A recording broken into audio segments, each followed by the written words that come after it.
many fans you are in the chat.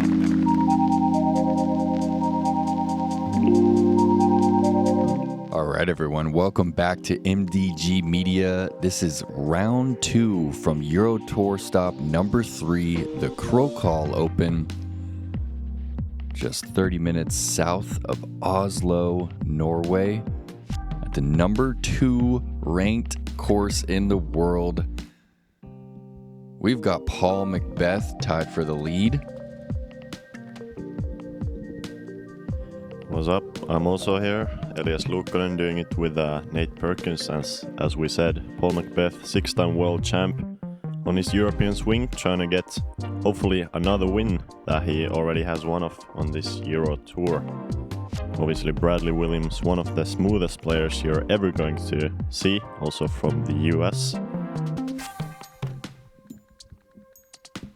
All right, Mr. Bucket Hat himself, the kid. Little sidearm flare there for us. How you feeling about the course today? What kind of nerves do you have going into this final round? Yeah, it's certainly a little bit nervy, but I'm trying to take advantage of the nerves and not be scared. And rounding out the card, Øyvind Jarnes, very solid player from Norway. He's closest to a local we have on this card, although he's not particularly close from this course. As we take a look at the top 10, quite a lot of separation. Top 3 players there, 3 strokes ahead of the tied 4th place, and even within the top 10, 7 strokes back of the lead. Yeah, it really goes to show you how difficult this course is. There's 120 of the best players in Europe here, and even gets you inside the top 10, which you almost never hear of. So here we are looking at the first hole, par 3, 133 meters. Most of the field has been playing this one for par. We've only seen a few birdies on it on the weekend. It was playing into a slight headwind left to right during Saturday's round. This card is teeing off at 4 p.m., guys.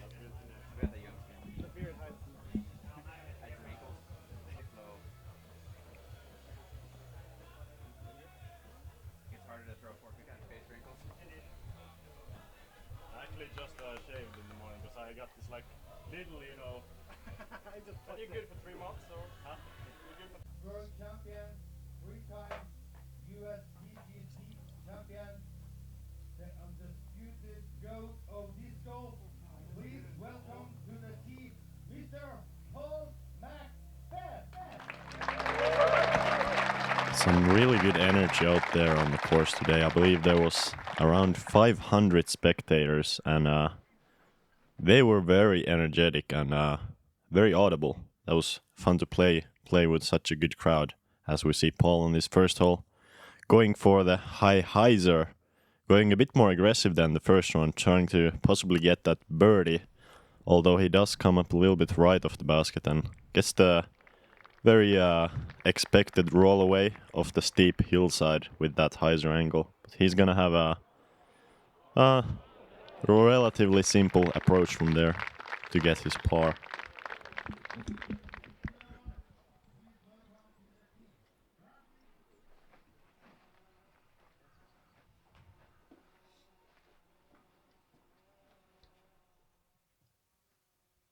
Bradley going destroyer here. Let's see if he attacks this one, and he opts to play that one for par, playing to the bottom of the hill. That is a very common play. Yeah, I was personally a little bit surprised because I know that he does have enough power to get to the basket if he wants to, but a little bit surprised. Maybe he just wants to get that par on the first hole. For myself here, I am actually going for the basket with S-Line PD. Side story, my PD actually got a little bit of a chunk off of it in the first round, so I was not quite sure how it was gonna fly. So this is kind of a test throw here. And you can see the disc turning over more than it normally would, which was very surprising to me. So as you can see, I'm still ending up on the right side of the basket, and hopefully now I will know how that disc actually flies. Man, high speed shot right there, Elias. Just a little bit too much drift on that PD. Øyvind Jarnes. And we've got the Norwegian champ, Øyvind Jarnes, the Heiser monster. Yeah, he's got the Norwegian support. You can really hear it from the crowd. You know, people were rooting for him. It looks like he's also playing it safe to the bottom of the hillside. It's a good play. On this hole, you're not really losing anything with the par. And even though you see these discs rolling away, they're still less than 40 meters away from the basket. So all good. Nobody in big trouble here on the first hole. I threw mine where I wanted. I just didn't think that wind back there was going to keep it so far right. Thought I was gonna land. Man, this is just one of the better settings for the game. This is a perfect day. The wind was down and the sun was out. I know a lot of the Norwegians were saying how hot it was. It was in the, it was 26 degrees Celsius, somewhere around like 78 degrees Fahrenheit at the peak. So perfect day if you ask me. Yeah, that's pretty hot for us northern people, but certainly better to be hot than cold, as we saw a couple of just regular approaches there. Paul actually left his approach quite a bit short. He's going to have to make a decent putt from almost edge of the circle there. And I also had a little bit of nerves there, kind of wobbling my jump putt over, but should be good enough.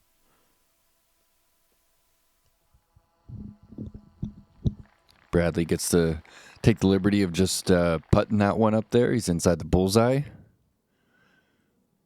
7-meter putt for Paul. Puts that one on the pole. Left himself quite a bit. Yeah, but that might even be a bit of a confidence boost to start off the round with a good putt there.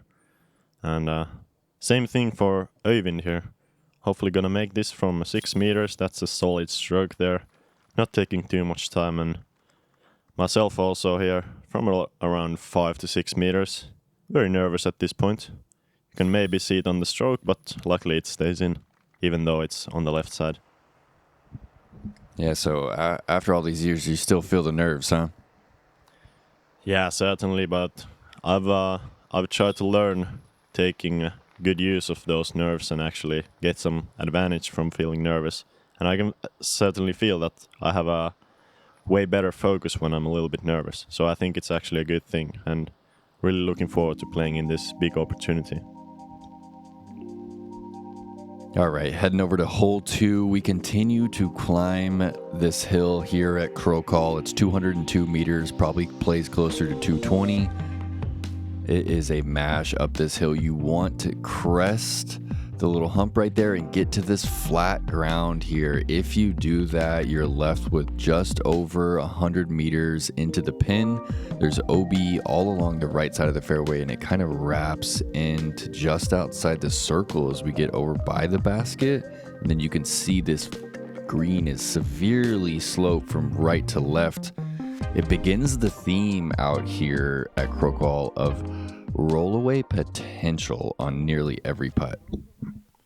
Yeah, very true. This is certainly one of the toughest courses for putting that you can imagine.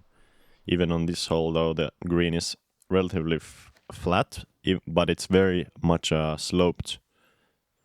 And so it doesn't have any random bumps, but it's very sloped. Paul there, with kind of a regular drive, he left it a little bit low, so he hits the bump that we were talking about. And he's going to have a longer approach than he would like to. And Bradley putting a little bit more angle on that one, maybe a little too much angle. And he's just at the crest right there. We'll have to see. You throwing a DD3 here? Yeah, understable DD3 here. Just trying to rip it pretty hard right here. Hopefully outdrive all of these guys. And which I was actually able to do. That's a very nice place to be, and I'm happy with that drive. Being on the right side of the fairway also opening up more of a forehand or Anheuser look to the basket. Well, even punching that one out there. Also just over the crest. Little drone shot of our healthy crowd. Yeah, the crowd had really good reactions. You can really feel and hear when somebody threw a great shot or a bad shot. You know, the crowd reacted really well. Paul here trying to go with something slightly understable, hopefully turning it before the woods there. Unfortunately, does not turn it over enough, so he's gonna have a circle 2 look from way below the basket. So Øyvind still has an uphill run up here, which makes this shot pretty uncomfortable. That's headed toward the out of bounds and needs to get stable, and it doesn't. It straightens out. He's going to be OB. 20 meters left for him. Bradley just on the flat here. Yeah, this is a good spot, and he's also going with the wide anhyzer, trying to match the grade of the hillside with the disc, and wow, that's just the perfect angle control. That's exactly what you expect from him. He's truly the angle master on the card. And Dr. Bradley Williams dials up a beauty for us right there. That was a gorgeous turnover into the green, and you're actually going forehand. Yeah, I tried to go forehand, just fade before these trees that I actually did hit. And I got kind of lucky and got through the trees, but rolling down to circle 2. I'm in a similar range as Paul, about 15 meters, but plays maybe even much longer than that with the steep uphill. You can see Øyvind with how difficult of an approach he has from here. Needing to go over the hillside and settle next to the basket. That was a really good showcase of touch there. Okay, a little 15-meter look here. Kind of a scary one to run, honestly. If you hit any metal, it's good chance you're rolling back down into the woods. Yeah, very true. I was trying to run that. Paul also having to contend with a low ceiling there. Gives it an okay effort, hits the cage there. And Bradley trying to get that lone birdie on the card.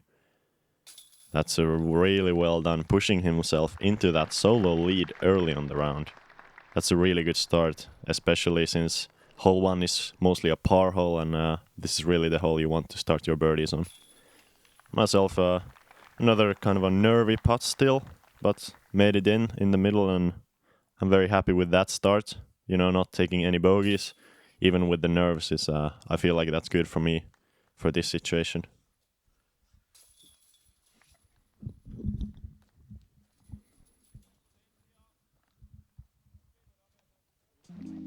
Short walk up the hill to the tee pad of 3. We are in a dense pine forest. As you can see, this gap is maybe 2 meters across.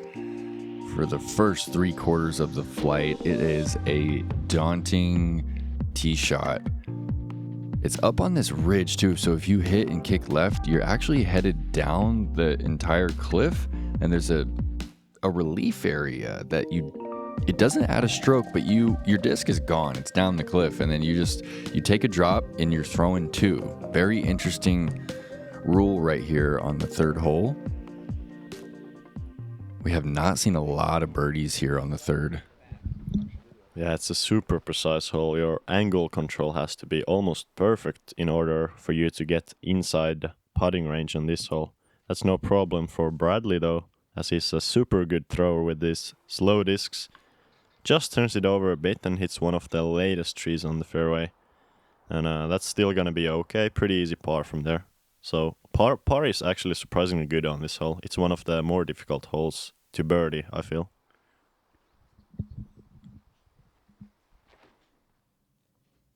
McBeth kind of reaches out for that last step and just barely pulls on it a little bit. That shows you just how precise this line needs to be to card the birdie. And what do you like to throw for your straight shots? This is a slightly beat up MD3.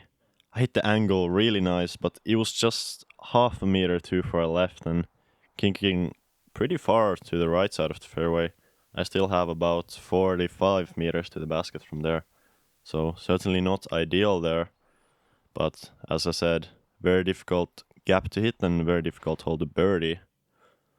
Although Øyvind looks to be having the perfect shot here. Just needs to settle down before going down the hill, and wow, that's just perfect. Hitting the small wall on the next of the basket, and that was just beautiful. hits the gap perfectly and a great angle. That's as good as I've seen. That's certainly as good as we've seen on camera this weekend. And you're left with a pretty tricky approach here. You have a few early gaps, and then you have to settle this one in, and you just kind of pop that forehand up there on Heiser. And that didn't quite have enough on it, a little bit too much Heiser, and you're going to be outside the 10-meter circle for your par. Yeah, that was, for some reason, a very awkward shot for me. I really didn't know how to throw it, so just threw it somehow and ended up not very good. That's what happens when you don't really know how to throw. Bradley, good layup there. That's what you want from that spot. And Paul also probably doesn't have much of a run from here since it's sloping behind the basket. Still trying to give it a bit of a run. Settles inside the wall, so everything good. Easy par there. I'm just laying up here. I don't even want to entertain the idea of running it from there. Just take the bogey and stop the bleeding.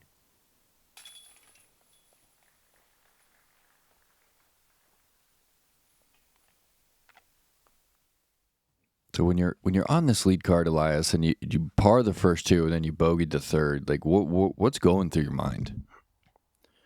Honestly, what was going through my mind is, I guess it made me slightly more nervous in a way, because I was like, damn, is it really starting now? But I have good trust in my own skills, so I know it's not the end of the world to take one bogey, but it certainly does give me a bit of a bad vibe for the next upcoming hole. Yeah, this is another daunting tee shot. I would say this is one of the signature holes on the property. It's 148 meters, probably plays closer to 130 meters. It is significantly downhill. You have this first kind of staggered gap. Most right-hand, backhand players are going to throw a little baby flex that kind of drifts out over the out of bounds and then fades back in late. If you miss that early gap, it's almost an instant bogey. Of course, if you find the out of bounds on that right, you still have to throw an 80-meter shot to card your single bogey. So this one can lend numbers quick. Yeah, for sure. And another thing that makes the hole slightly more difficult is that the tee pad is actually pointing towards the middle tree. So you have to take your run up a little bit to the right if you want to hit the gap. As Øyvind hits the gap beautifully, just fading out a little bit early, but I consider that a good shot on this hole, hitting the gap and fading out, in circle 2. Yeah, he's 2 for 2 on that gap.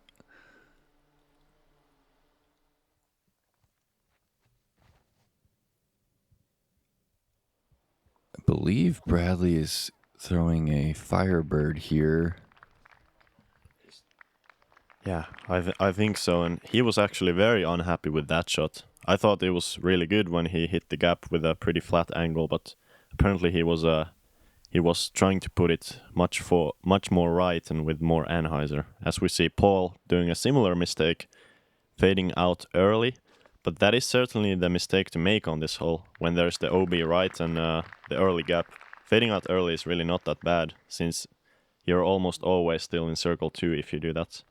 I'm actually going with a straighter disc. I'm going with an FD1 here, trying to just hit the gap there, which I unfortunately do not. And I can tell you where that disc is right now, it's not a good spot. It's almost no chance for par from there.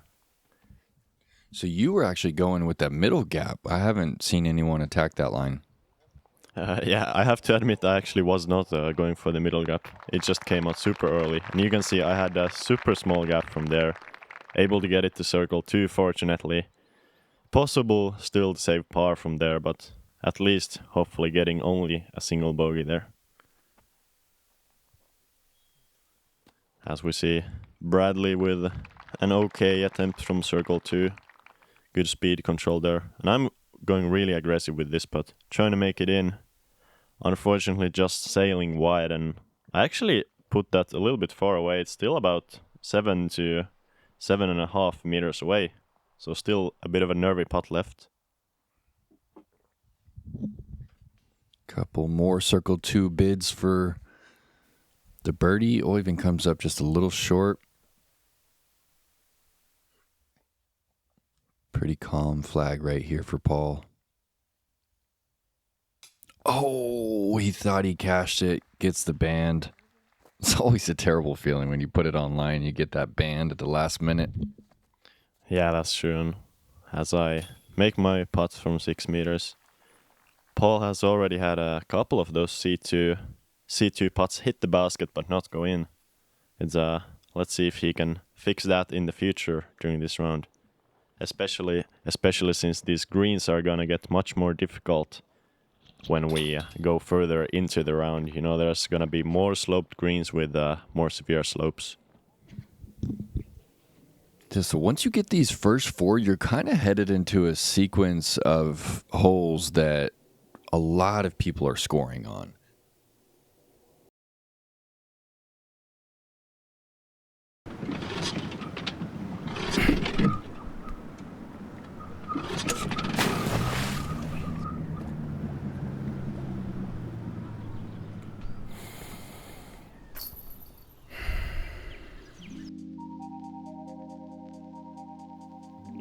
So starting with hole 5 here, it is probably the softest par 4 on the course at 175 meters.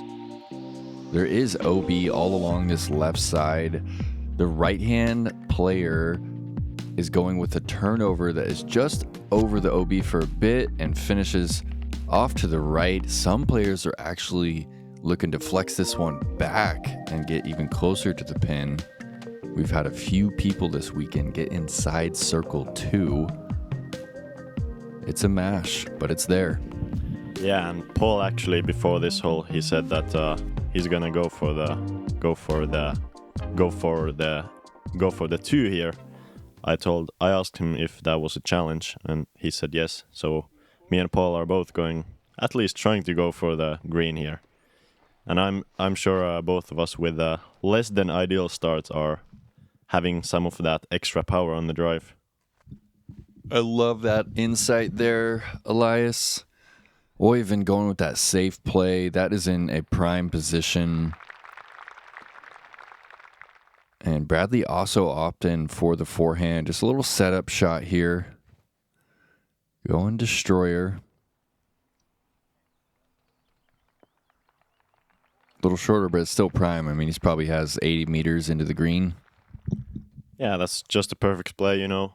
Set up with the first shot and then make the slightly difficult approach on the second. And Paul is actually having a great angle on this, turning it over slightly and hopefully fading back before the far edge trees there. And wow, he's actually, I think, on the edge of circle 2 there. So that was a big drive from Paul. Yeah, that was a force from Paul. And DD3. Oh, you've hung that so wide and it just misses the tree. Up and over the rocks. That's a mash just outside circle 2. Probably 155 meter throw.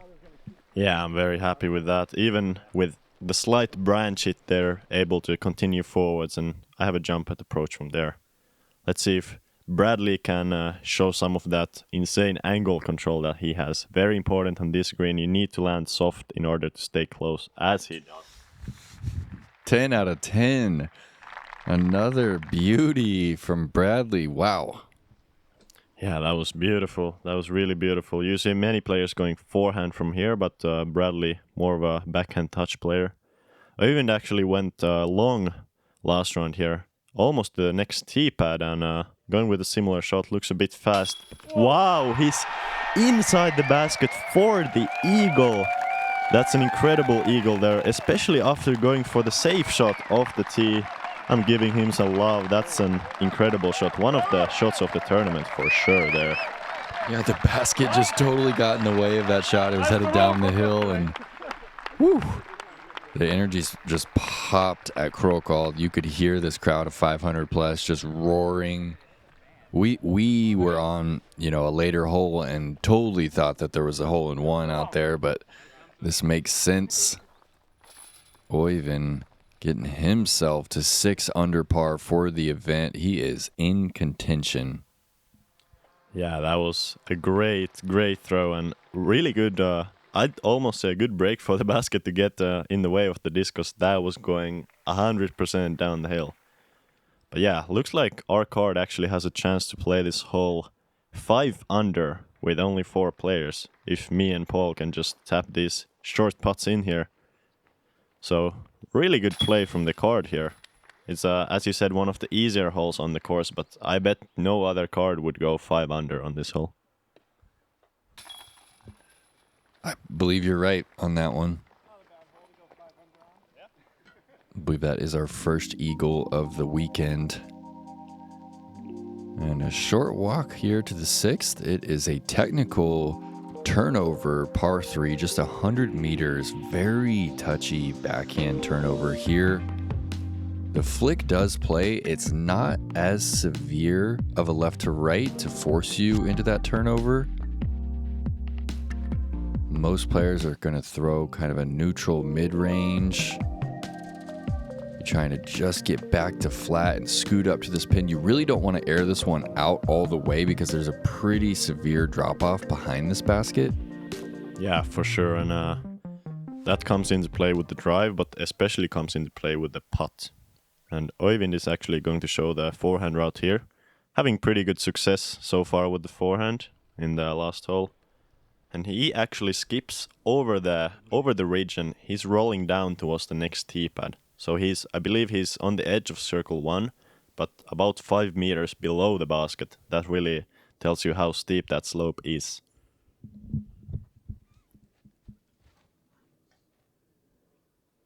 This looks good. Maybe pushing a little straight. No, that's a good tree hit right there. He's just outside the circle. Yeah, decent shot there from Bradley. He would like to get that disc slightly fading back at the end so that it hits the ground with more of a flat angle. Let's see if Paul can do that. Also going with a pretty forward pushing turnover, which is good on this hole to get the distance. And wow, that's just perfect there. He's outside the bullseye, but only about 5 meters. All right, getting a look that it was a Buzz SS here, and you going MD? MD3, the same one I threw on hole 3, and I thought the angle here was actually really good. So it's fading back at the end here, getting some good glide, and it's right there next to Paul's disc, only about 7 meters left.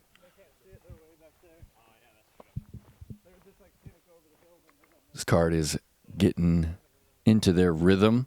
It's good to see it, man. This is just a beautiful course, and MDG is just doing a killer job of filming out here. This is pretty much as good as it gets for watching disc golf. What do you think? Yeah, for sure. It's a beautiful course. We got a couple of these huge players on the card, and real privilege to enjoy it like firsthand here, as we see Bradley making a great, scary putt there, right towards the steep slope, but gets it in the basket, not quite in the middle, but the latitude baskets, as we have said before, catch really well, even on the side. So that's a good putt there. I actually had a bit more than 7, maybe around 8 meters left here. Just trying to put it in. Also on the left side, but catches. And I'm really happy with those couple of birdies after the bad start for me. And Paul, after 4 pars in a row, is going to go back-to-back birdies, and he is just one back of Bradley Williams, who is 3 under through 6. Øyvind taking a lone par here. He's 2 under for the round. And hole 7's tee pad is right next to the basket for 6. You actually have to wait for the players on 7 to tee before you throw the 6th. This one is a par 4, another kind of short par 4. You don't need too much distance off the tee to attack on your second. It's just 193 meters. Most players are trying to land around this rock. If you really want to bite some off, you can get up to the flat above that rock, and then you're left with like a 70 to 80 meter straight shot. The difficulty here is that this basket is up on this little ridge. Severe rollaway potential left and long of this pin. Right, there's like a little bowl that kind of collects shots, and then you're left with like 5 meters. And there's also a couple of gaps that could potentially cause trouble off the tee.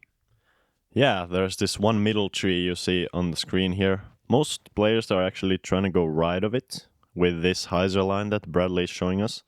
It's a very consistent shot. You're almost always in the middle of the fairway if you throw that hyzer. Although you don't get a lot of distance with it, so Bradley there probably has close to 90 meters still to the basket, or at least 80. And Paul actually going for the straight gap, which is better for distance.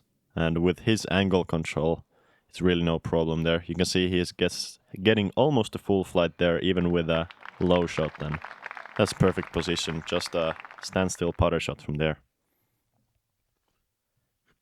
For myself, I'm actually going with a S-Line PD from Discmania, just trying to honestly just rip it as far as possible. And you can see the straight flying fast disc really staying on that fairway, and that's actually pretty far. I only have about 50 meters left from there. Huge shot, Elias. Wow. And Øyvind likely going with the hyzer on that right side. That is what he's lining up for. And that is also low, but that's well in position here.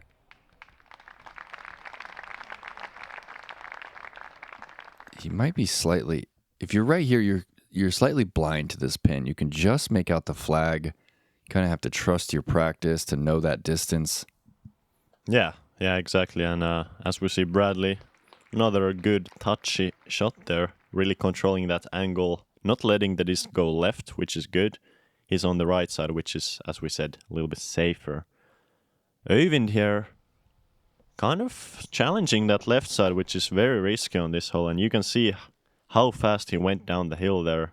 He's still, I believe, in circle 2, but a really steep uphill putt from there. Yeah, that's back-to-back holes for Øyvind where he threw a decent shot, but he's going to find himself out of position for the birdie. And McBeth just sliding that Luna up there.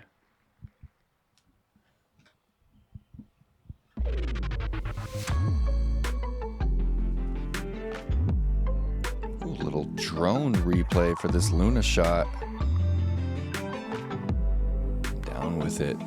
The MDG media crew is actually filming live for the Disc Golf Network as well. So Maxime, one of the founders of MDG, is actually out there on the drone cam for the Disc Golf Network for this event. Pretty cool, huh? Yeah, very cool to see. The guys are working extremely hard. I can tell from first-hand experience, seeing how hard they're working. Back to game, I got my approach there a little bit too far. I played it well on the right side, which is the safer side, but I had just a little bit too much speed. Fortunately, still having a putt from there. As we see, Øyvind almost making it from outside the edge of circle 1 there. On this putt, Paul was actually asking whether he can push the basket a little bit, because the basket was not quite straight. It was leaning away from where Paul was putting from. So he was worried for a spit out there, gets no spit out and is in the middle. As is the same for Bradley there. But yeah, apparently asking Jeff Spring, the CEO of Disc Golf Pro Tour, it is actually not allowed apparently to adjust the basket if it is leaning the wrong way. That's wild. I didn't realize that. I like to adjust the basket if it's leaning. All right, we are moving into the hardest hole on the course, undoubtedly. It's hole 8, 241 meters. Look how tight this tunnel is. It is probably 70 or 80 meters from the tee pad, so it's late in the flight that you're trying to just pipe this line, and then you can't fade out. You have to land on that mulch. There's out of bounds that we're flying over right now, a little pocket of it, an old golf green. You're throwing this big flex that needs to fade late in the flight and get back down into this little pocket right here. One of the hardest par 4s you will ever play. We've had just a few birdie 3s on it so far this entire weekend. Let's see what Bradley dials up for us. Yeah, super important to just on the first shot to stay in the fairway on this hole. If you're on the fairway on this hole after the first shot, you're really happy. As we see Bradley shaping up another just beautiful shot. He's in the middle of the fairway there, going with something I believe it was some sort of fairway driver going with a soft shot, and that's an incredible position. T-Bird 3 for Bradley, and he was actually one of the only players to card a 3 here on hole 8 during round 1. And McBeth once again. Are you kidding me? That is so good.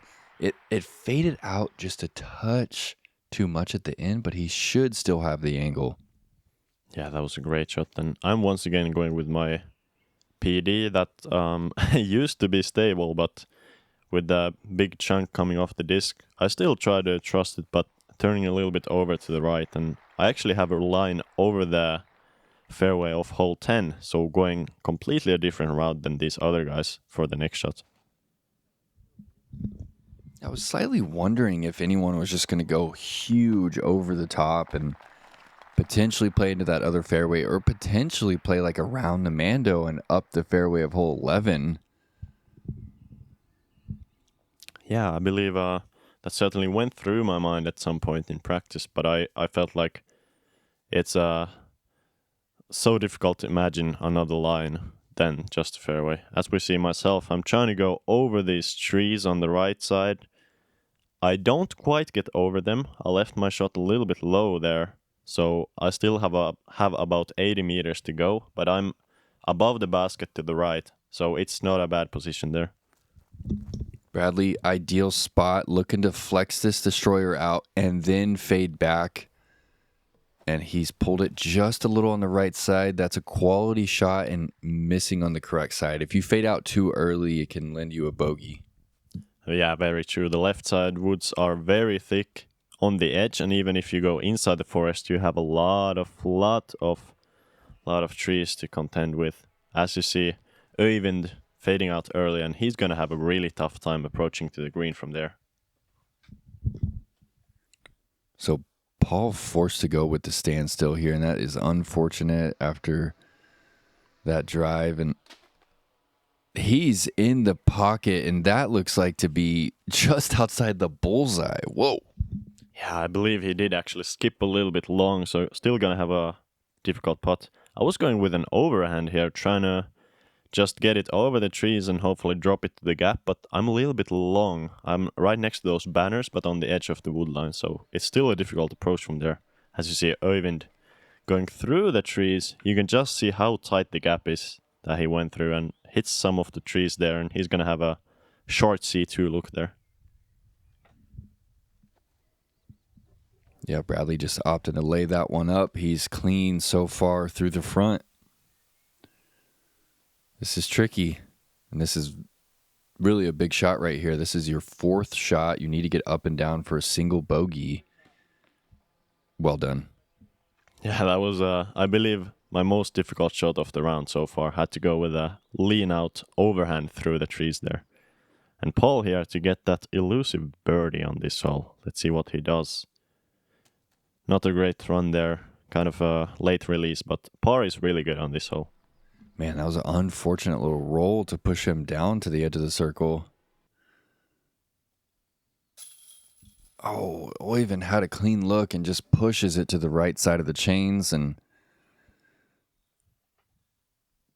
he's going to card a bogey. You're going to card a single bogey here, and then a couple of pars for Bradley and Paul. You've now fallen 4 strokes behind the leader. Are the scores or the numbers something that you keep up with throughout the round? During this round, I wasn't really caring about the scores, at least not at this point, because I knew I wasn't playing incredible, so looking at the scores might not even help me at all. Because, you know, I'm not in position to make any big moves right now. I just need to keep playing and hopefully score better on the next hole. Headed up the hill to hole 9, and we continue to climb here. It's 85 meters, plays closer to 100 meters. You've got this tight gap on the right that is a straight shot to the pin, and some players are going with the forehand on the left gap. Really need to climb this hill and then settle. This basket is elevated. There was just a little bit of headwind coming down this tunnel on Saturday. Yeah, it's I'd say it's one of the easier holes on the course. It's pretty short, and for this caliber of players, it's a pretty simple shot. Just throw mid-range or fairway driver into the hillside, or just over it, and hopefully settle, as you said. Bradley throwing a good shot here. Once again, he's not quite happy with it. You know, I'm sure he wanted to be parked on this hole, since it's a very suitable hole for his game, but he's just 6 meters there. It's a good shot.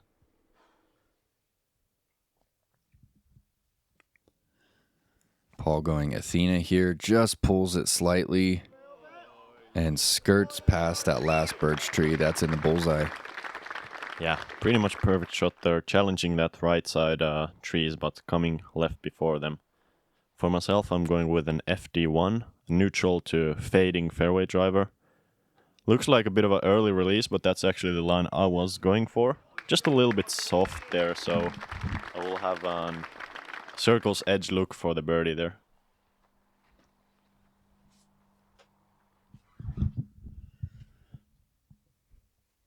Øyvind going with the mid here. Believe this is a trust. And he is into the bullseye. Won't have to make a circle 2 look today. You'll be first to putt here from 8 meters. Straight at the crowd, up and on the pole. That's a confident stroke right there. Yeah, I was very happy about that, being able to... That's, I think, my longest putt of the round so far in, so very good confidence boost there, especially with the big crowd there behind the basket. And Bradley, unfortunately, missing from 6 meters. That was really unexpected there. Yeah, and it looked like it was in the bottom of the tray and then just kind of hopped out there left side. Unfortunate. That was to go 5 under on the difficult front. Paul's actually going to tie it up here. They both shoot 4 down on the front 9. You got yourself back to 1 under. Øyvind at 2 under on the front. Lead card playing pretty well through 9 holes. We're going to take a look at the leaderboard here.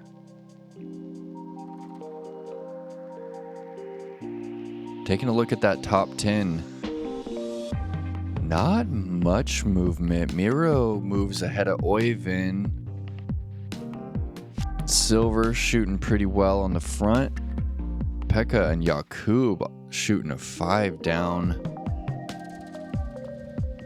This has been some pretty quality disc golf to watch, Elias. It's a treat to work with you in the booth, man, and so thankful to be on this MDG coverage. And if you guys could just like this video, subscribe to this channel. These guys are working around the clock to bring you this free coverage. And from Elias Luukkonen and Nate Perkins, we will see you soon for part 2 from round 2 of the Krokhol Open.